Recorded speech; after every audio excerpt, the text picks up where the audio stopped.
Donc, s'il vous plaît, tournez dans vos Bibles au chapitre 6 de Matthieu et le verset 5. Et je vais commencer à lire dès le verset 5. Lorsque vous priez, ne soyez pas comme les hypocrites qui aiment à prier debout dans les synagogues et au coin des rues pour être vus des hommes. Je vous le dis en vérité, ils ont leur récompense. Mais quand tu pries, entre dans ta chambre, ferme ta porte et prie ton Père qui est là dans le lieu secret. Et ton Père qui voit dans le secret te le rendra.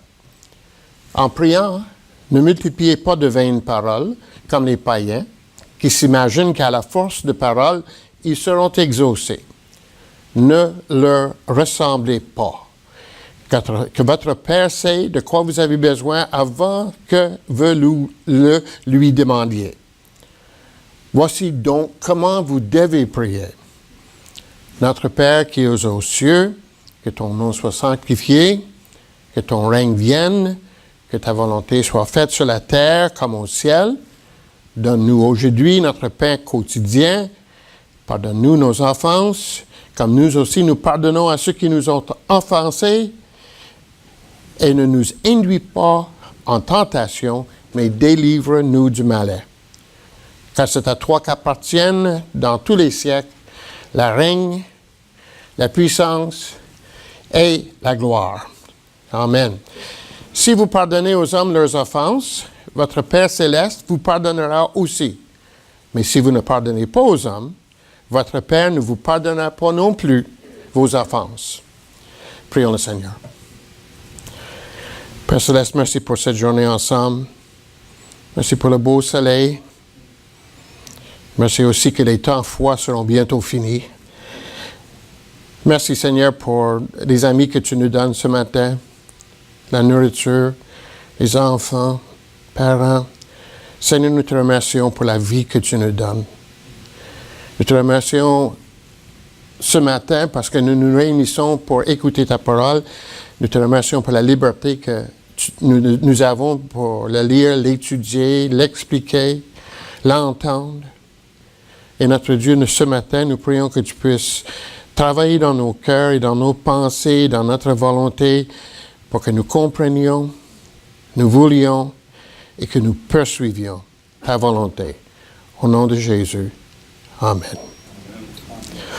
Aujourd'hui, nous regardons de près la troisième discipline spirituelle que nous trouvons dans le chapitre 6 du livre de Matthieu. Les deux autres disciplines que nous avons vues jusqu'à maintenant sont lesquelles? Il y en a deux. Ça fait seulement un mois que je suis ici. Donc, les deux autres disciplines. Le jeûne. Quoi? L'aumône et l'autre? Le jeûne.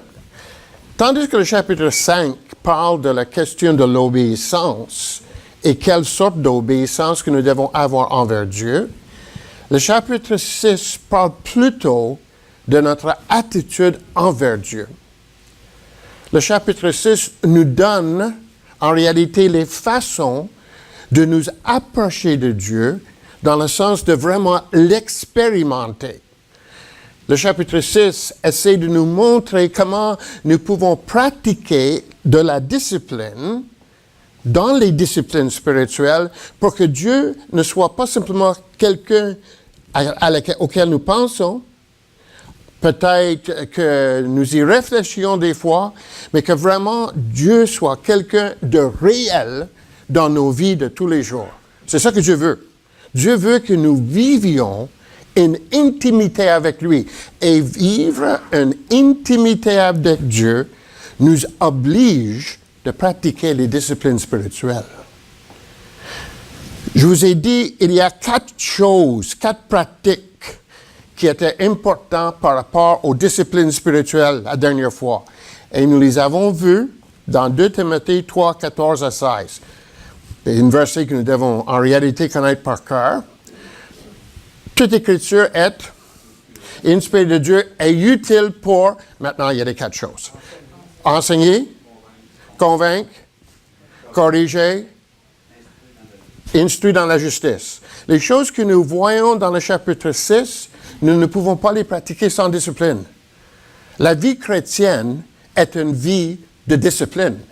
Même dans le chapitre...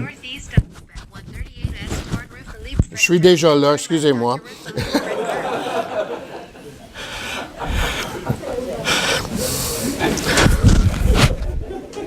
Je ne sais pas où elle m'envoyait, mais elle m'envoyait quelque part.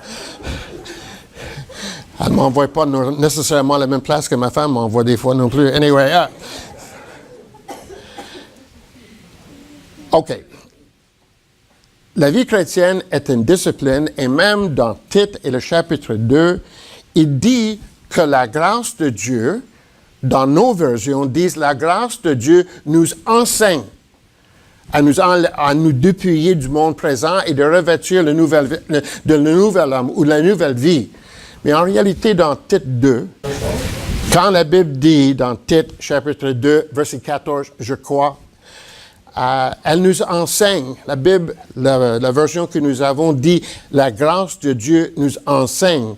Mais en réalité, le mot enseigner dans Tite, chapitre 2, n'est pas le mot enseigner. C'est le mot qui vient de pédagogie. Et c'est le mot de discipliner. Discipliner. Donc la vie chrétienne n'est pas quelque chose de facile. La vie chrétienne est une discipline. Pensez que nous allons vivre la vie chrétienne sans faire un effort, mais c'est contre ce que la parole de Dieu nous enseigne. Vivre la vie chrétienne et l'intimité avec Dieu nous demandent une discipline.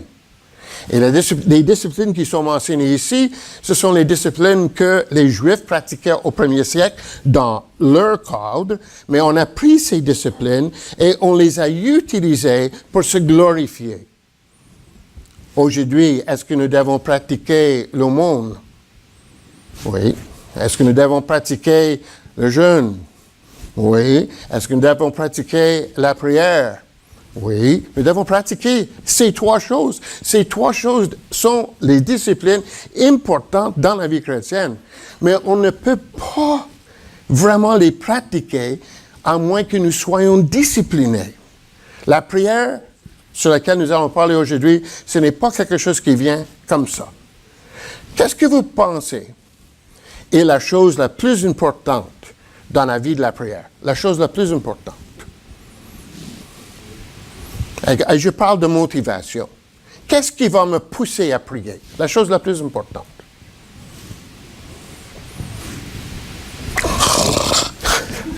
Allez-y, pensez. Le désir, l'amour.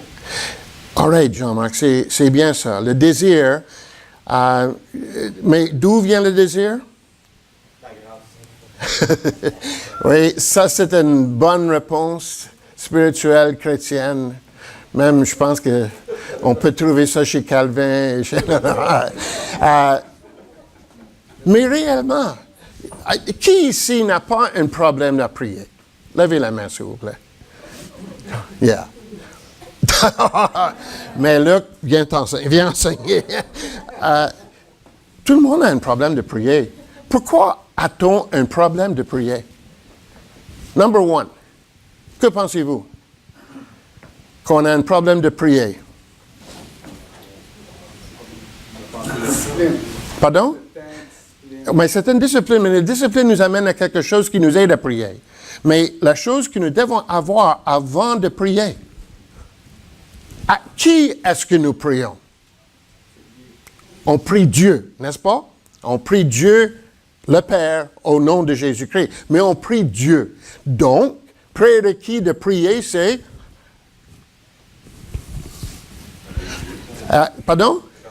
Oui, il faut connaître Dieu, mais dans le sens, il faut que nous croyions que Dieu existe. Il faut que nous croyions que Dieu existe. Mais non seulement est-ce qu'il faut que nous croyions que Dieu existe, mais il faut que nous croyions aussi qu'aucun autre Dieu existe. Le problème de l'homme, tout le temps, c'est le problème d'idolâtrie. Je vous ai déjà dit ça. Le péché vient de l'idolâtrie. Au premier siècle, il y avait des idoles tout partout. Dans la maison, au travail, dans la rue. On ne pouvait pas faire 10 pas sans avoir une image d'une idole quelque part au premier siècle. Parce qu'il fallait croire aux idoles, pour les personnes du premier siècle, parce que les idoles nous donnaient deux choses. Soit qu'ils nous maudissaient, ou soit qu'ils nous bénissaient. Et donc, si on pensait qu'on avait maudit un des dieux, il fallait qu'on remplace cette malédiction avec une bénédiction qui venait d'un autre dieu, d'une autre idole. Mais les chrétiens, comme les Juifs, ont amené toute une nouvelle pensée. Et c'était quelle pensée? Un seul Dieu. Mais si nous pensons qu'aujourd'hui, nous n'avons pas d'idole, nous trompons. Nous avons des idoles. Donnez-moi aujourd'hui la définition d'une idole. Pensez un peu. C'est quoi une idole? OK, ça, c'est des choses qui peuvent être... L'argent peut être une idole. Quoi, Alison? Oh, je pensais que tu avais levé ta main. Quoi, Jean-Marc? Tout objet ou personne autre que Dieu. OK, Jean-Marc dit vrai. C'est ça que tu voulais dire, Sonia? OK, tu l'avais dit avant qu'il nous le dise, hein? All right, OK, c'est bon. C'est exactement ça. C'est n'importe quoi qui n'est pas Dieu. Mais, pourquoi avons-nous des idoles? Pensez-y. Parce qu'on est éloigné de Dieu. OK, ça c'est vrai. On est éloigné de Dieu, mais quand même, nous avons même les personnes qui sont ici dans la salle ce matin, nous avons des idoles. Croyez-moi. C'est palpable, c'est... Qu'est-ce qui est palpable, Luc? Les idoles, c'est vrai, c'est concret. All right. Ça, c'est une bonne pensée, mais comment est-ce que nos idoles sont concrètes? Pardon? J'ai pas entendu. Oui, on peut voir. On peut voir, et c'est comme Luc dit, on peut, mais nos idoles, pourquoi est-ce que nous pratiquons l'idolâtrie? Pourquoi est-ce que je la pratique?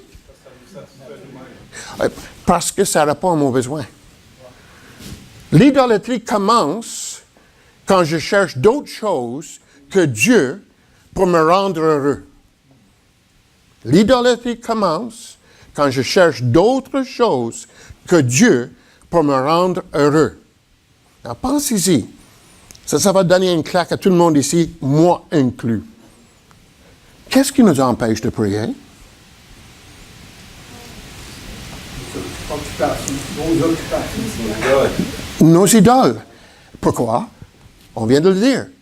Parce que nous croyons que nos idoles qui sont autour de nous peuvent quoi? Peuvent nous répondre ou peuvent répondre à nos besoins mieux que Dieu lui-même. C'est pas que Dieu ne nous permet pas de se réjouir de la vie que nous avons, de bien manger, d'écouter la musique, de travailler, de se réjouir du climat, peut-être pas aujourd'hui, mais de voir la beauté de la nature. Dieu nous a mis dans ce monde pour que nous nous réjouissions de sa création et tout ce qu'elle comprend. Mais quand nous cherchons d'autres choses que Dieu pour répondre à mon besoin, parce que je pense que ce besoin va répondre à ce que je veux, va me satisfaire plus que Dieu lui-même, je suis un idolâtre. Je suis un idolâtre. C'est profond, ça. Et non seulement c'est profond, c'est grave. C'est très grave. La raison pourquoi, ou une des raisons, sinon pas la raison principale pourquoi nous ne prions pas, parce que nous croyons que nos idoles, comme le frère disait, sont plus palpables que Dieu lui-même. Pense à ça. Nous croyons que nos idoles, nous croyons qu'il y a des choses dans le monde qu'il nous faut avoir, qui sont encore plus importantes pour répondre à mes besoins que Dieu lui-même.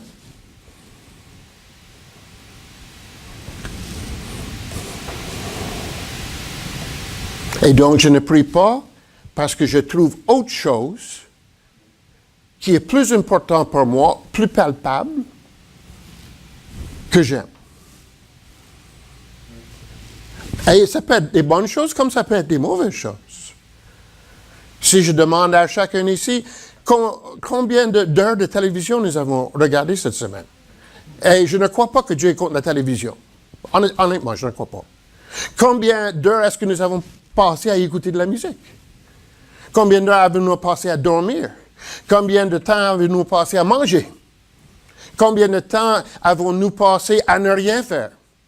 Combien de temps avons-nous passé? Et on peut en mettre. Et il y a des personnes qui sont très honnêtes. Elles disent, je ne prie pas parce que je n'ai pas le... Come on. Ça, c'est pas le problème. Le problème, c'est que nous sommes des idolâtres. Mais là, on ne reste pas là. Parce que dans Matthieu chapitre 6, ce que Jésus est en train de dire, ou ce qu'il est en train de nous enseigner par la discipline de l'aumône, la discipline de la prière et la discipline du jeûne, il est en train de nous dire qu'il nous faut cultiver. Il nous faut cultiver une relation personnelle avec Dieu dans notre vie quotidienne, qui n'est pas simplement quelque chose pour plaire aux hommes, ou pour me vanter devant les hommes, mais c'est quelque chose qui va vraiment m'aider à gagner de l'intimité avec Dieu.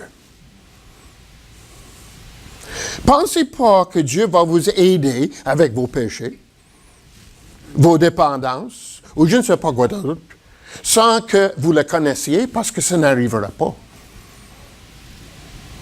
Ça n'arrivera pas. Ces jours ici, Louise et moi, à cause de la situation, nous pensons beaucoup à cette question de dépendance. Quels sont les pas vers la victoire sur la dépendance? Qu'est-ce que vous pensez? J'ai jusqu'à quelle heure, là? Sérieusement? Je ne sais pas quand elle a commencé, parce que l'autre est en retard et de là. Normalement, je devais finir à quelle heure? On va prier. All right, OK. Est-ce que je peux avoir une bouteille d'eau, s'il te plaît? OK, quels sont les pas vers la victoire de l'indépendance? N'importe quel. Numéro 1. Vas-y, Allison. Pardon? Oui, il faut en réalité reconnaître qu'on a un problème. Et il y a quelque chose qui va avec ça, c'est quoi?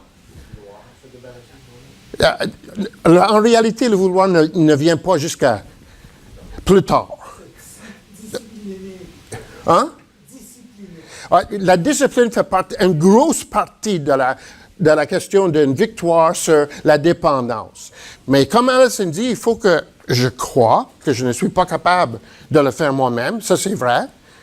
Mais pour les personnes qui participent aux Alcooliques Anonymes ou n'importe quelle des autres organisations de 12 étapes, c'est quoi, Sonia? Il faut se confesser, mais même là, il y a quelque chose avant ça. Pardon?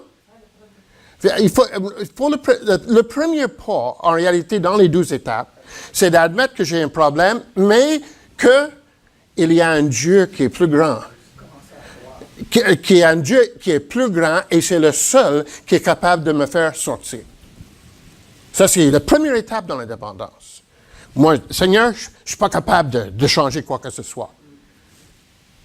Puis là, Dieu dit, non, tu n'es pas capable. C'est pourquoi tu as besoin de moi. Maintenant, dans les alcooliques anonymes et les autres, ils ne vont pas dire Dieu, ils ne vont pas dire Jésus, ils vont dire la force ou la puissance de quelque part.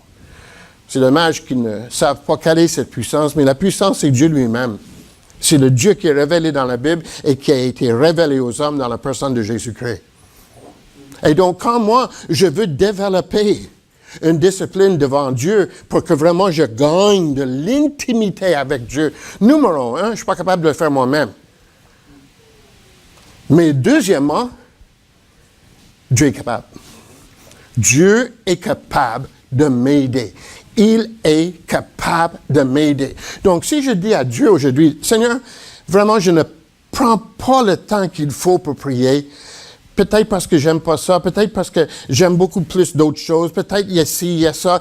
On peut y avoir beaucoup d'excuses, mais il faut le dire devant Dieu. Dieu, je vois que la prière m'est nécessaire pour grandir en intimité avec toi, et parce que c'est ça, et je ne veux pas, et je ne peux pas, mais il faut que je croie que Dieu est capable de m'aider.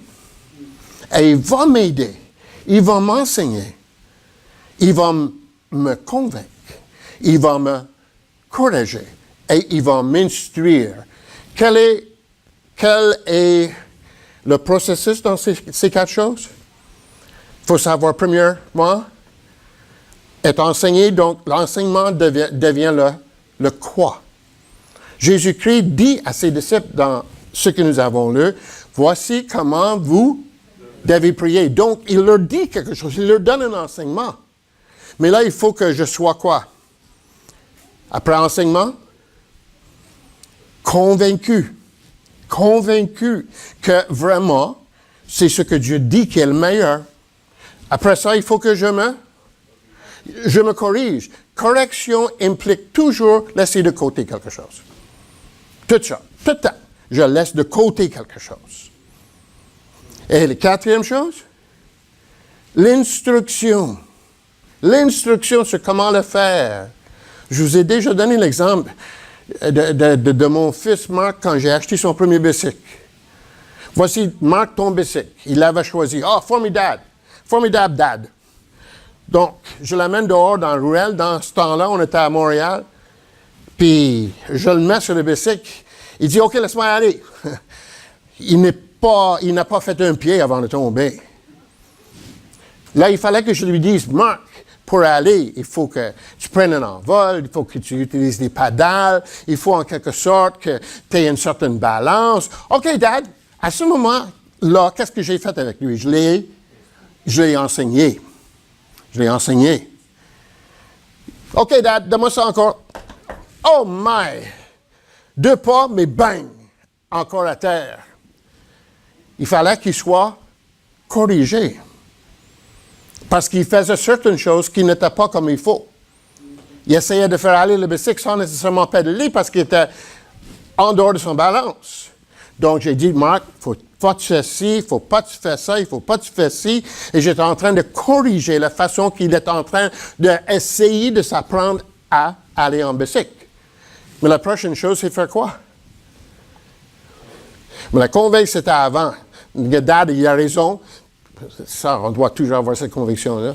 Et le quatrième, c'est il faut être instruit sur comment le faire. Et donc, ce que j'ai fait, j'ai pris, comme tous les pères ou les mères font, j'ai pris le banc, puis il a commencé à rouler. Puis, à un moment donné, il est tombé encore. Là, ça prenait une petite correction pour corriger son langage et sa colère. Mais, ça, c'est d'autres choses. Mais l'idée, c'est que dans les disciplines, Dieu fait la même chose avec nous. Il nous enseigne comment prier. Il nous enseigne comment prier. Ici, il y a une prière qu'il nous donne.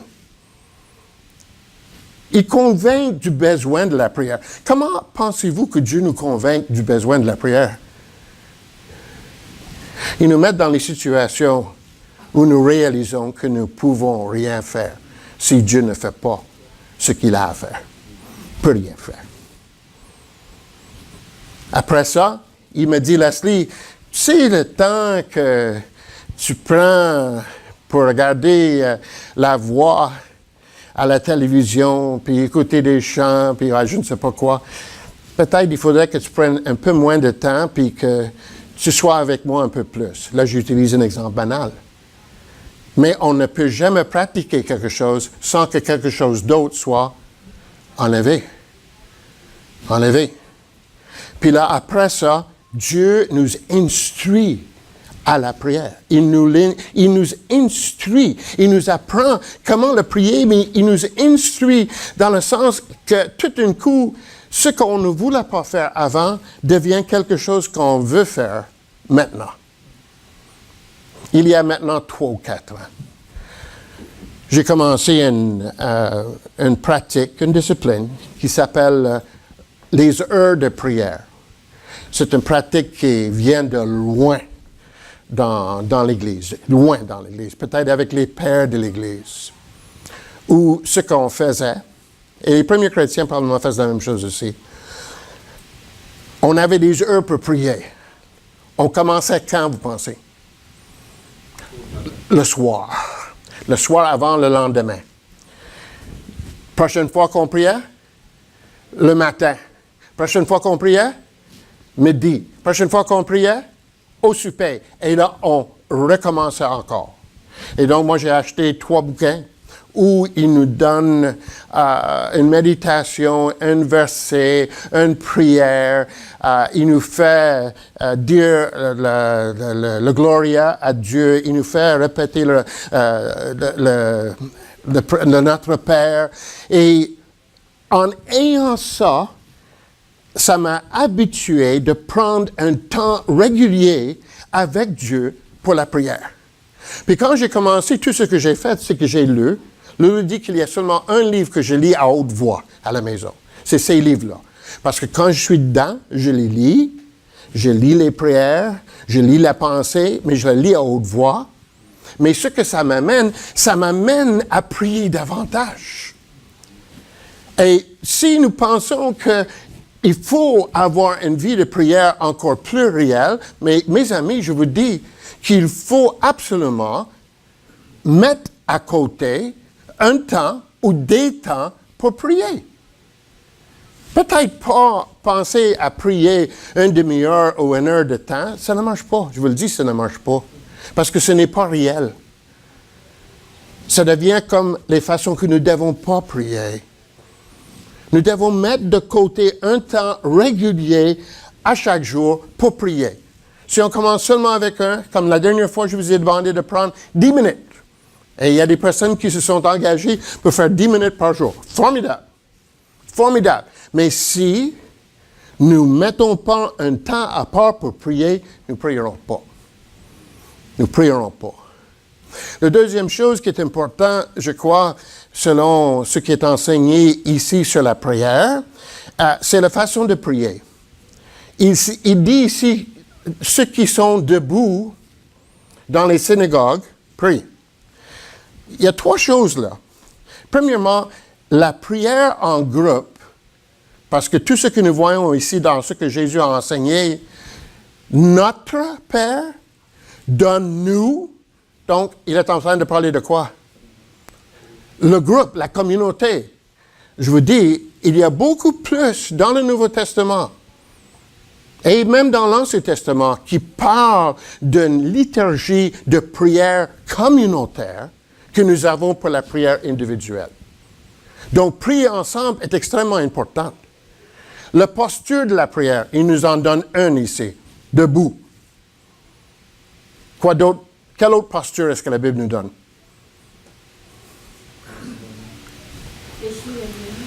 À genoux. C'est bon, Mawa? L'autre posture.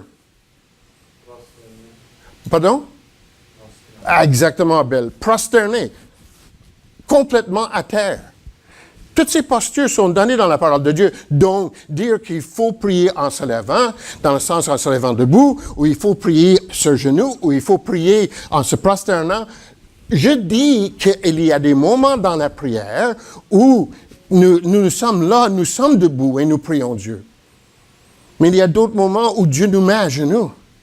Puis il y a d'autres moments où Dieu vraiment nous fait prosterner. Prosterner. Donc, la façon que nous prions n'est pas importante. Ce qui est important, c'est de prier. Une autre chose avant que je finisse. Il y a 3 ou 4 versets ou passages, je dirais plutôt passages. Il y a 3 ou 4 passages qui sont donnés dans le Nouveau Testament où c'est comme l'Église doit répéter ces passages mot à mot. Quel passage? Un ici, notre Père. Quel autre passage? Nous allons le dire tout à l'heure quand nous allons manger le repas du Seigneur. Le soir, avant de manger, qu'est-ce qu'il a fait? Il a rendu grâce, il prit le pain, il le rompit, il donnait à ses disciples et il dit, ceci est mon corps, faites ceci en mémoire de moi. Il y a une terminologie formelle qui nous est laissée dans la Bible, que ces choses ne sont pas laissées simplement pour les laisser. Ces choses nous sont laissées pour que nous les répétions. Comme une des églises dans laquelle je me réunis dans la semaine, le moment que nous sommes arrivés pour le repas, on sait, il y a un pain sur la table et quelqu'un va dire, OK, c'est le mot pour commencer. On ne dit pas viens à manger, on dit on va rendre grâce pour le pain. Et la personne rend grâce. Après que la personne a rendu grâce, quelqu'un va prendre le pain et il va le rompre. Puis là, on va le passer entre nous autres. Mais on va faire selon les paroles ou les mots qui sont donnés. Je vous le dis, c'est quelque chose d'important. Je sais que chez nous, dans les églises évangéliques, on n'aime pas les choses répétées. Mais ça, selon la terminologie qui est laissée dans le Nouveau Testament, c'est quelque chose que nous devons faire. Et que nous devons pratiquer et que nous devons laisser aux autres. Mais l'autre chose, c'est ce qui est ici, dans le Notre Père. Quand la dernière fois que vous avez dit le Notre Père? Good, Jean-Marc. Je dis le Notre Père au moins 4 fois par jour. Au moins 4 fois par jour. Est-ce que je le dis parce que je crois que c'est magie? Non. Non. Je le dis parce que le Seigneur dit, voici comment vous devez prier. Puis dans Luc, il dit, vous devez le prier d'une telle façon. Et qu'est-ce que ça nous donne de dire le Notre Père? On va en parler la prochaine fois, Jan, sur la question des éléments dans le Notre Père. Mais il y a quelque chose quand nous disons le Notre Père et que nous réfléchissions à ce que nous disons quand nous le citons, qui forme ou qui performe une discipline chez moi. J'ai fini. Y a-t-il des questions? Commentaires? Arguments? Fatigué? On va manger? Prions. Père Céleste, merci encore pour ce matin. Merci pour le temps avec toi et avec ta parole. Merci Seigneur pour ces 3 choses que tu nous donnes pour nous aider à gagner en intimité avec toi. C'est ça que nous désirons, notre Dieu. Nous désirons devenir plus intimes avec toi. Ô Père Céleste, regarde nos cœurs, regarde notre volonté, nos pensées. Apprends-nous, Seigneur, quelles idoles existent dans nos vies pour que nous ne prenions pas le temps avec toi. Ô Seigneur, que ton Esprit Saint reluise dans nos cœurs pour que nous voyions la gloire de Dieu dans la face de Christ et que nous comptons sur toi pour tous ceux dont nous avons besoin, Seigneur. Père Céleste, aide-nous à prier individuellement, mais aussi collectivement. Et Père, par cette pratique, que tu puisses vraiment nous enseigner à prier et l'efficacité de la prière et le désir de notre Père de répondre à ce que nous disons et à ce que nous demandons. Nous te demandons au nom de Jésus. Amen.